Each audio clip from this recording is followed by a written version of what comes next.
Hey, what's up? I'm Jillian from Savvy Shutterbug.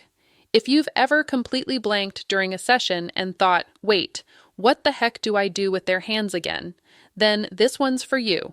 I'm going to walk you through the exact strategies I've used and taught to help new photographers stop freezing up when it's time to pose someone. This episode is especially close to my heart because I remember being in that exact same spot. So let's dig into the real talk, awkward moments, and confidence building tricks that'll help you feel like a pro, even if you're just getting started.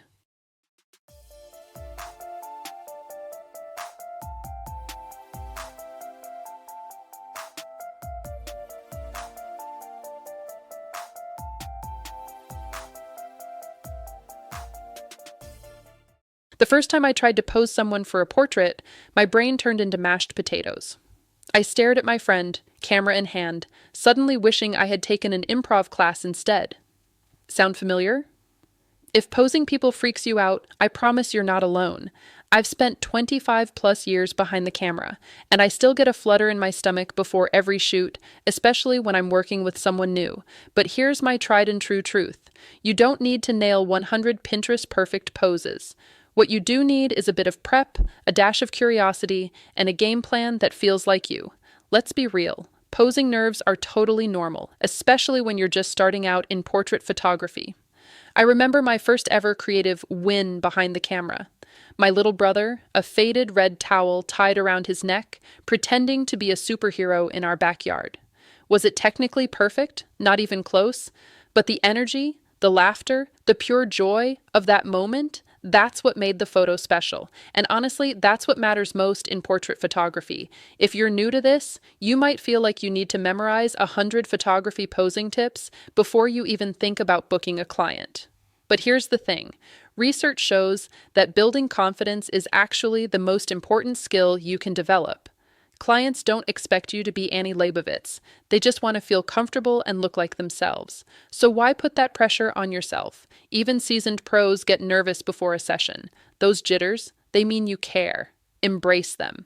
Perfectionist tendencies can trip you up, especially when you're working with real people who rarely stand perfectly still or smile on cue.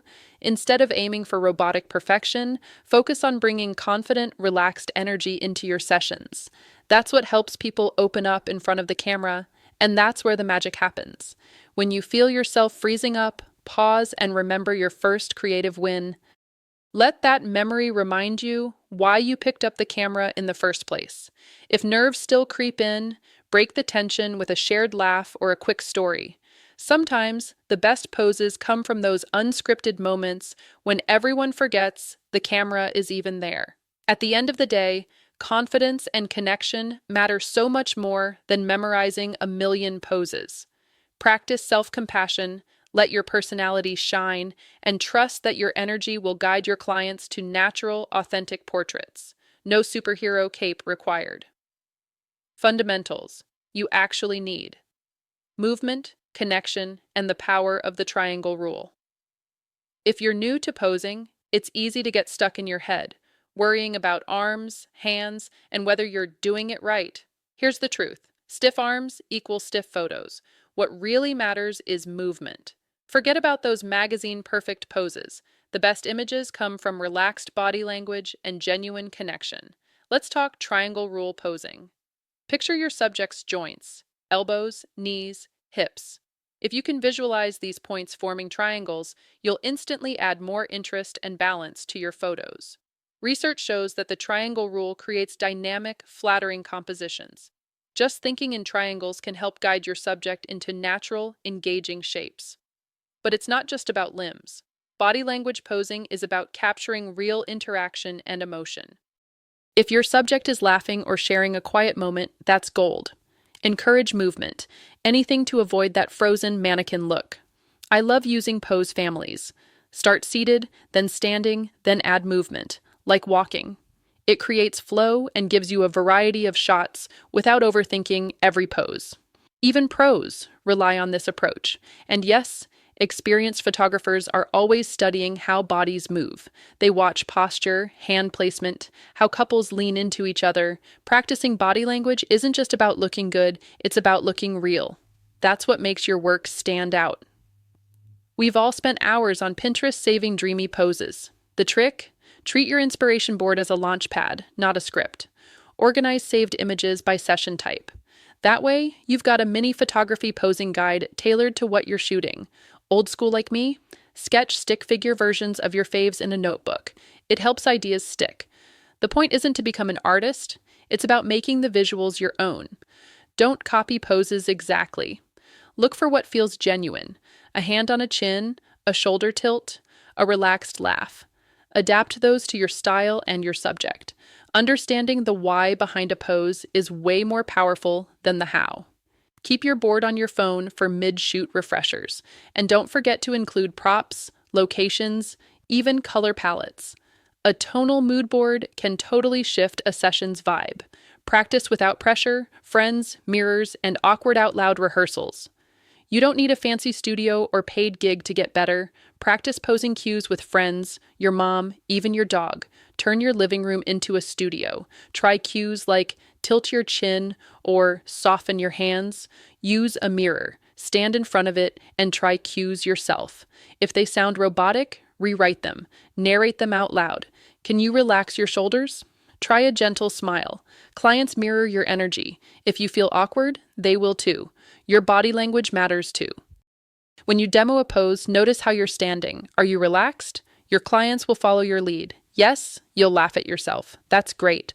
Playful, pressure-free practice helps you remember what works and what doesn't.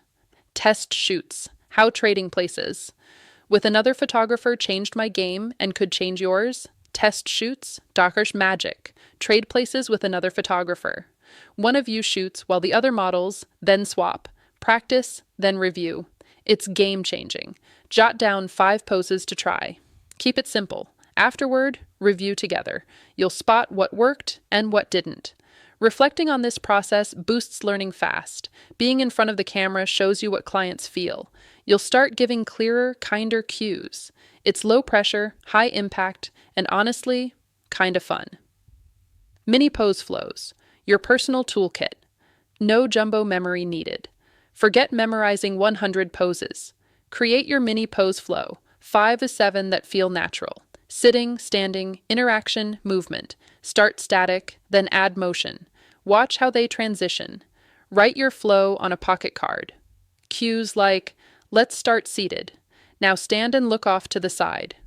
This keeps sessions moving without panic. You don't need to use every pose. The flow's there to keep you on track, not to box you in. It reduces stress and keeps clients at ease. Energy is everything.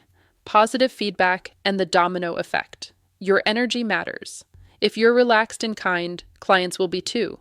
Say things like, "That's gorgeous," or "You nailed it." Often, it builds trust. Clients feel seen, they relax, and they shine. Redirect gently. Instead of, "No, don't do that," say, "Let's soften your hands a bit." Perfect. Give pep talks. "You're doing great." A silly moment? Embrace it. "Let's do a fun one." It loosens everyone up. Positive feedback isn't fluff, it's a proven technique. Clients mirror your energy, so make it warm and confident. You don't need 100 poses. You need 5 that feel good. Prep, practice, stay present. Every session is a learning opportunity. Let go of perfection. Build connection. Keep your energy positive. Confidence grows one awkward shoot at a time. Thanks so much for spending time with me today. I hope this gave you a little boost of confidence and some practical tools you can actually use on your next shoot. If you're loving these episodes, it would mean the world if you subscribed or left a review. It helps more new photographers find their way here. And if you want to keep learning with me, head to SavvyShutterbug.com for more tips, tools, and resources. Don't worry, you've got this, and I'll see you next time.